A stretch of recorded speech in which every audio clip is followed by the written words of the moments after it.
Chandragiri MLA Pulivarthi Nani సంచలన వ్యాఖ్యలు చేశారు. చెవిరెడ్డి లిక్కర్ స్కామ్తో పాటు ఏదైతే తెలంగాణకు సంబంధించినటువంటి ఫోన్ ట్యాపింగ్ కేసులో కూడా చెవిరెడ్డి పాత్ర ఉందంటూ కూడా చెప్పడం ప్రస్తుతం రాజకీయంగా కూడా కలకలం రేపుతుంది. నేపథ్యంలో మనతో మాట్లాడడానికి పులివర్తి నాని ఉన్నారు, ఆయనతో కూడా మాట్లాడదాం. సో చెప్పండి, అంటే నాని అంటే ఓవైపు లిక్కర్ స్కాము, మరోవైపు మీరు ఒక సంచలన వ్యాఖ్యలు కూడా చేశారు. అంటే తెలంగాణ ఫోన్ ట్యాపింగ్ సంబంధించి చెవిరెడ్డి పాత్ర ఏ మేరకు ఉంది, అసలు ఆయన ప్రస్తావన ఎందుకు వచ్చింది? అంటే ఫోన్ ట్యాపింగు ఆంధ్రప్రదేశ్లో ఉన్న తెలుగుదేశం ముఖ్యమైన నాయకులందరికీ కూడా ఫోన్ ట్యాపింగ్ జరిగిందని జగమెరిగిన సత్యం.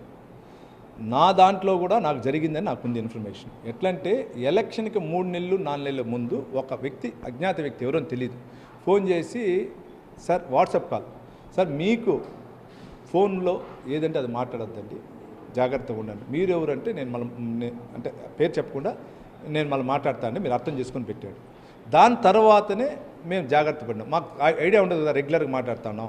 ఇవన్నీ ఎందుకు చెప్తున్నా అంటే నా పైన దాడి కంటే కూడా చంపే ప్రయత్నం చేసిన, చంపాలని హత్యా ప్రయత్నం జరిగింది. హత్యా ప్రయత్నం జరిగిన రోజు నా వెనకాల నా పైన దాడి చంపేదానికి వచ్చినటువంటి కారులో ఉన్న వ్యక్తులు కారు ఉండింది. ఆ కారులో నుంచి కాగితాలు కొన్ని రోడ్డు పైన పడేస్తున్నారంట. ఆ పడేసిన కాగితాలు వచ్చి మరలా మా తెలుగుదేశం పార్టీ నాయకులు తీసుకొని వచ్చి పెట్టుకున్నారు.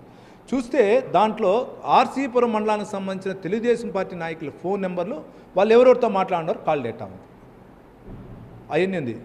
ఇవన్నీ చూస్తే అంటే నన్ను చంపాల అని వచ్చిన వ్యక్తి, హత్యా ప్రయత్నం వ్యక్తి ఆర్సీపురం మండలం సంబంధించిన వ్యక్తి ఉన్నాడు. దాంట్లో ఆ వెహికల్లో దొరికిందంటే ఇంకా అన్ని మండలాలతో కూడా అదే చేశారు కదా. అంటే ఫోన్ ట్యాపింగ్ అనేది జరిగిందనేది దీనికి ఉదాహరణ పక్కా. అంటే ఇంకోటి, అంటే ఏదైతే ఒక వెంకటేష్ నాయుడికి సంబంధించి ఒక వీడియో బయటకు వచ్చిందో, అది ఆయన ఒక రియల్ ఎస్టేట్ వ్యాపారి, ఆయన డబ్బులు లెక్కించడంలో తప్పేముంది అంటూ కూడా వైఎస్ఆర్ కాంగ్రెస్ పార్టీ నేతలు చెబుతూ వస్తున్నారు. సో దీనికి ఏం చెప్తారు మీరు? వెంకటేష్ నాయుడు అనే వ్యక్తి రియల్ ఎస్టేట్ వ్యాపార లేదా ఇంకొక వ్యాపారం క్వశ్చన్ కదండి. వెంకటేష్ నాయుడు అనే వ్యక్తి అందరికీ పరిచయం ఉండొచ్చు, దాంట్లో ఎవరు మేము తప్పట్ల. ఈరోజు కూడా సోషల్ మీడియాలో చేశారు కొందరు నాయకులు, అది పెట్టారు, దాంట్లో తప్పట్ల.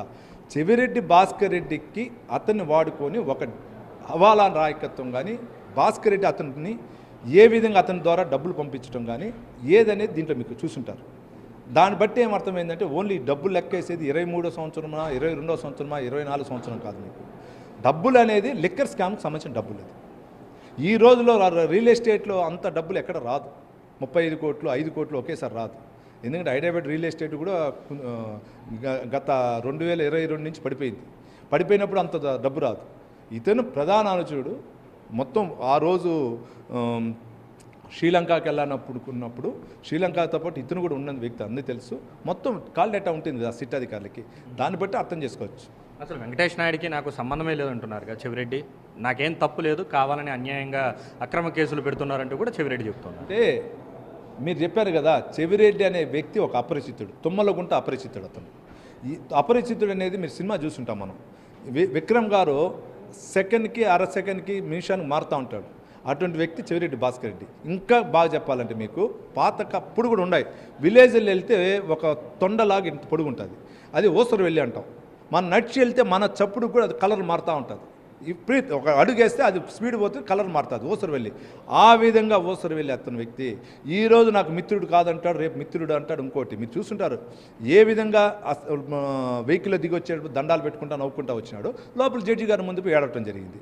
మళ్ళీ బయట వచ్చిన అధికారులు, పోలీస్ అధికారులు కానీ అక్కడ అధికారులు నిన్ను ఎంత చూస్తా, నిన్ను చంపుతా, నిన్ను ఆడ పంపిస్తా, అది చేస్తా ఇది చేస్తానంటే ఇక్కడే మీరు చూస్తుంటారు.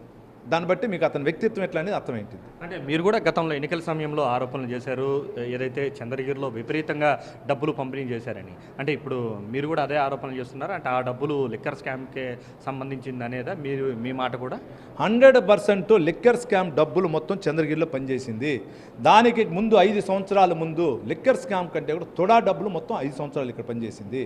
2019 నుంచి 24 వరకు ఇచ్చినటువంటి కుక్కర్లు కానీ, స్వీట్ బాక్సులు కానీ, దానికి సంబంధించిన శారీస్ కానీ ఇవన్నీ కూడా తుడా నిధులే. మీకు కావాలంటే వాళ్ళకి సంబంధించిన కంపెనీ అకౌంట్ నుంచి bank of Baroda, ICICI bank, HDFC bank నుంచి ప్రెస్టేజ్ కుక్కర్లకు కూడా పోయింది.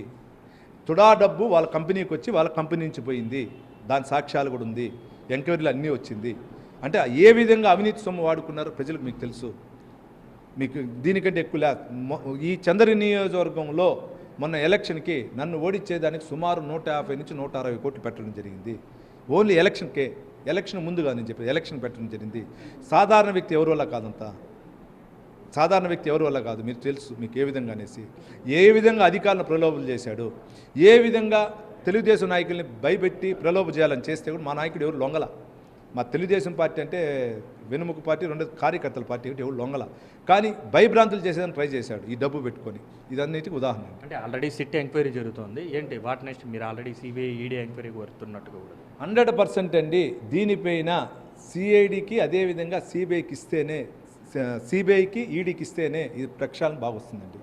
ఇతని పాత్ర బయట వస్తుంది. ఎందుకంటే నాకు చంద్రగిరి నియోజకం పరువు తీశాడండి. చంద్రగిరి నియోజకంలో చంద్రబాబు నాయుడు గారు సీఎం గారు, ఈరోజు సీఎం గారు 78లో ఎమ్మెల్యే, మొదటిసారి ఎమ్మెల్యే, మళ్ళీ 83లో వెంకటరామనాయుడు గారు ఎమ్మెల్యే అయ్యారు. దానికి ముందు కూడా అయ్యారు. నేను చెప్పేది 78లో ఈరోజు మా పెద్ద ఆయన చంద్రబాబు నాయుడు గారు ఆ రోజు ఎమ్మెల్యేగా, దాని తర్వాత 83లో వెంకటరామనాయుడు గారు ఎమ్మెల్యేగా అయ్యారు. దాని తర్వాత జయదేవ్ మీ సీఎం సొంత నియోజకవర్గం కాబట్టి చెవిరెడ్డిని వేధిస్తున్నారన్నది ప్రధాన ఆరోపణ జగన్ గారి దగ్గర నుంచి. మీరు కరెక్ట్గా మాట చెప్పారండి.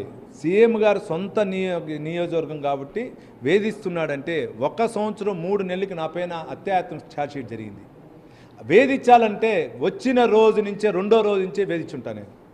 పాత నాని అనుకొని ఉంటే, పాత చంద్రబాబు నాయుడు గారు అనుకుంటే వచ్చిన రెండో రోజు నుంచి వేధింపు అనేది ఏ విధంగా ఉంటుంది మీకు తెలిసి ఉంటుంది. మేము ఎక్కడ వేధించాల. న్యాయం ఏ విధంగా ఉందో న్యాయ వ్యవస్థ ప్రకారం, పోలీస్ అధికార ప్రకారం, వాళ్ళ ప్రకారం జరుగుతూ ఉంది. 1 సంవత్సరం 3 నెలలకి మేము షార్ట్ షీట్ వేశారంటే పోలీస్ అధికారి నా పైన జరిగిన అత్యాయత్నానికి దీనికి ఉదాహరణ. ఈ రోజు కూడా అక్కడెక్కడ మా నాయకులపైన దాడులు చేసినా కూడా పోలీస్ ద్వారా పోతాను కానీ మేము ఇండివిజువల్ పోలేదు. ఫైనల్గా ఏం చెప్తారు సార్? అంటే మొత్తం ఈ టోటల్ ఎపిసోడ్కి సంబంధించి మీకు ఆయనకి ఎన్నికల ముందు నుంచి కూడా ప్రత్యర్థులుగా ఉన్నారు, ఏకంగా అత్యాయంశం కూడా మీ మీద జరిగిందంటూ కూడా చెప్పడం కూడా జరిగింది. సో ఫైనల్గా ఏం చెప్తారు అంటే ఈ లిక్కర్ స్కామ్కి సంబంధించి? కానీ ఫైనల్గా నేను చెప్పదలుచుకుంది ఒకటే అండి. చంద్రగిరి నియోజకవర్గం పరువు తీసినటువంటి మాజీ ఎమ్మెల్యే చెవిరెడ్డి భాస్కర్ రెడ్డి యొక్క పాత్ర, అతనికి సంబంధించిన ఎందురున్నారో వెంకటేశ్వర నాయుడు. ఎందుకంటే తిరుపతి ఆనుకొని చంద్ర నియోజకవర్గంలో చాలామంది వెంకటేశ్వర నాయుళ్ళు తుడాన్ని అడ్డం పెట్టుకొని కూడా డబ్బులు తీసుకోవడం జరిగింది. అదేవిధంగా స్థలాలు ఆక్యుపై జరిగింది. ఇటువంటి వెంకటేశ్వర నాయుడు పాత్రను తీయాలి. ఇదే విధంగా దీనికి సంబంధించిన ఫోన్ ట్యాపింగ్ ఉంది కదా, దానిలో ఆయన ఒక పాత్ర, ఆంధ్రాలో కానీ తెలంగాణలో పాత్ర తీయాలి.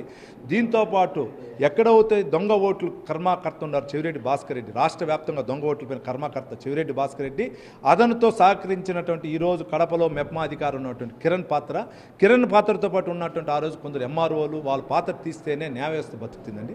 దీనిపైన నిక్షపాతంగా అధికారుల్ని దర్యాప్తు చేయాలని కూడా కోరుకుంటున్నాను.